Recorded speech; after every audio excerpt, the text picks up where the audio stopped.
Մենք ուղիղ եթերում ենք, դուք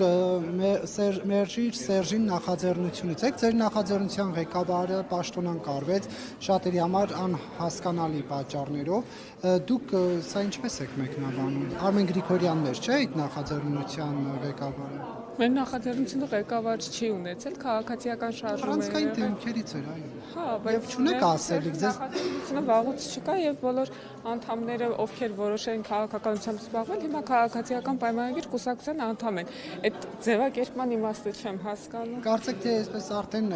զտվում են։ Չեն զտվում, ձուլվել ենք։ Իսկ ինչու պարոն Գրիգորյանը այտենց Դա վարչապետի լիազորությունն ու հայեցողությունն է։ Դուք երեք ոնց որ ճեպազրույցի էիք, կարող էիք հարցնել։ Ես ձեր կարծիքն եմ ուզում ասել, դուք Արմեն Ես Գրիգորյանի կարծիք չեմ կարող ունենալ այդ մասին, որովհետև ես չեմ այդ որոշումը կայացնում։ Փաշինյանի որոշումները ձեզ համար անքննելի Իր սահմանադրական լիազորություններն են, ինքն է Ձեր որոշում։ պայքարի ընկերոջը անգործ են թողել, Անգործ չի մնացել, պարոն Գրիգորյան, հանգիստ մնացեք։ Ինչով է զբաղվում։ Ինչով է զբաղվում, որ անգործ է։ Նարեկ ջան, քվեարկության եմ, ընտրական տեղամասը։ Ինչպես ասես Նիկիտ Մինասյանը։ Ես որևէ կերպ չեմ խոչընդոտում գործը։ Ո՞նց եմ խոչընդոտում, երբ որ մարդ չկա գալակ։